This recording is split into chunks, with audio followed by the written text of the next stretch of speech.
les membres aussi de ma famille, je vous présente toutes mes salutations déférentes, ainsi que le personnel de la SAR.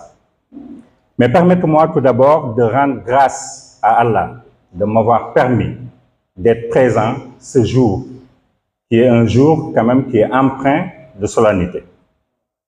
Je voudrais également exprimer ma gratitude éternelle à mes parents pour l'éducation précieuse qu'ils m'ont donnée, leurs ambitions pour moi, leur soutien indéfectible et la confiance et l'amour dont ils m'ont entouré à chacun de mes pas. Permettez-moi tout d'abord, mesdames et messieurs, de remercier à l'entame de mon allocution son Excellence, Monsieur le Président de la République, Bassirou Diomaye Faye, Monsieur Bassirou Diomaye Faye, et son Premier ministre pour le choix porté sur ma modeste personne en me nommant à cette responsabilité exigeante au service de notre pays, le Sénégal. Comme directeur général de la SAR, je m'engage à servir avec dévouement et abnégation les objectifs et stratégies fixées par le conseil d'administration. Chère grande sœur, d'ailleurs, elle a dit tout à l'heure, SAR un jour, SAR pour toujours, mais là, je puis dire polytechnicien un jour, polytechnicien pour toujours. Pourquoi je l'ai dit? Parce qu'elle est polytechnicienne de l'école polytechnique de Thiès et j'ai fait mes études à l'école supérieure polytechnique de Dakar. Donc je pense que les deux écoles, et il y en a, je pense qu'il y a des diplômés de l'école supérieure polytechnique qui sont ici, donc je vous fais également un clin d'œil. Chère grande sœur, Mariam, je vous remercie pour les mots chaleureux. Crois-moi, c'est un privilège immense de suivre vos pas pour servir notre pays, son économie, son administration et sa population. Je salue le brillant bilan que vous venez de présenter et promets de poursuivre et de renforcer les fondations solides que vous avez posées avec le personnel exceptionnel de la SAR afin d'obtenir des résultats encore meilleurs pour le Sénégal.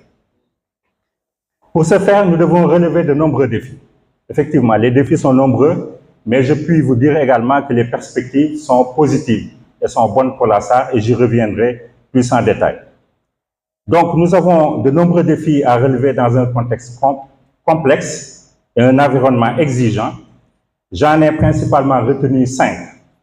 Ces défis seront sous-tendus par la sécurité.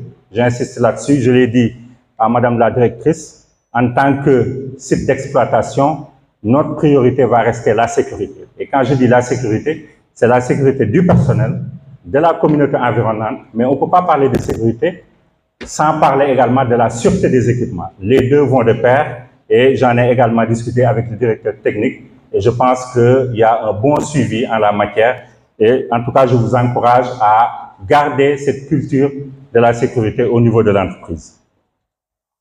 Donc, le premier défi, c'est l'approche orientée client.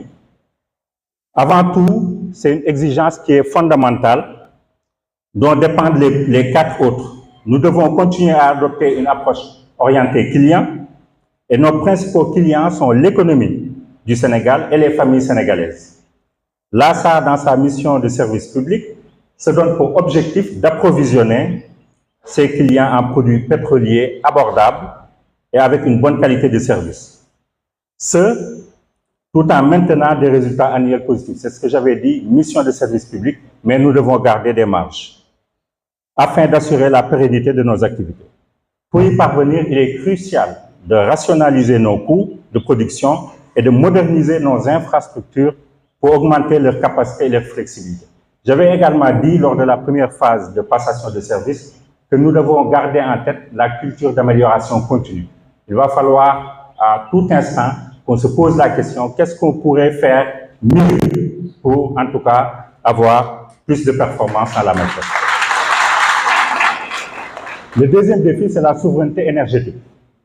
C'est celui, en fait, avec l'exploitation prochaine, et Madame la directrice l'a dit, des réserves pétrolières de notre pays. Le Sénégal vise à terme une autarcie dans son approvisionnement en produits pétroliers, ce qui exigerait une augmentation ambitieuse de notre capacité de raffinage, voire la construction d'une nouvelle raffinerie.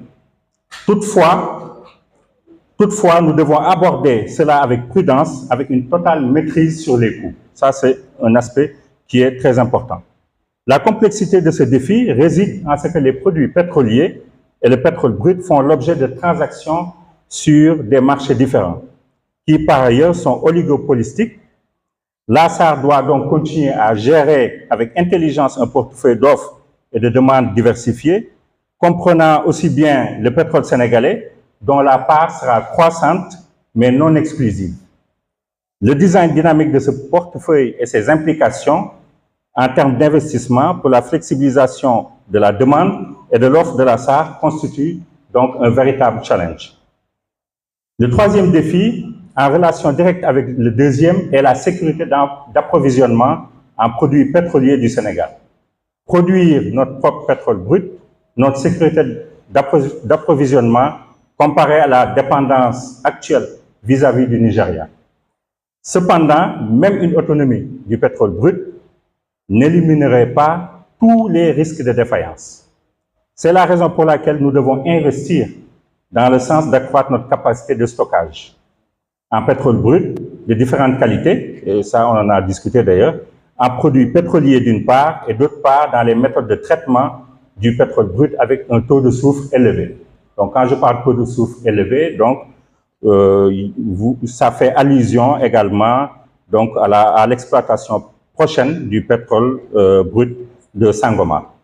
Ces choix d'investissement permettront de relever ce défi, surtout si des mesures sont prises pour une meilleure maîtrise de la demande intérieure de produits pétroliers.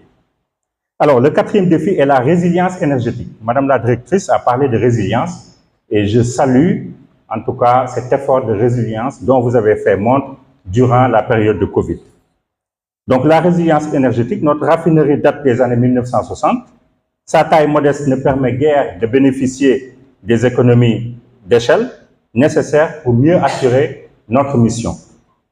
On pourrait donc légitimement se poser la question de l'utilité d'une telle raffinerie au XXIe siècle, dans une Afrique de l'Ouest où commencent à émerger des raffineries à grande envergure comme au Nigeria et à proximité du Moyen-Orient qui proposent des surplus de production de produits pétroliers à des prix défiant toute concurrence.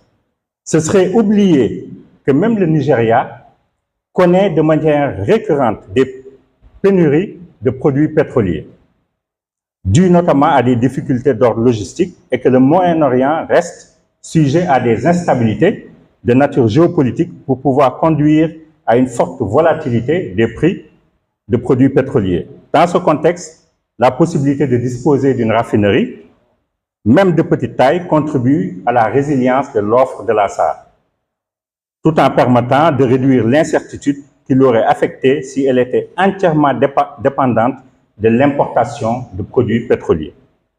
Aussi plus rapides seront la modernisation, le renforcement de la capacité et la flexibilisation de notre raffinerie, plus stable et fiable sera l'offre de la SAR au service de l'économie, de l'administration et des familles du Sénégal.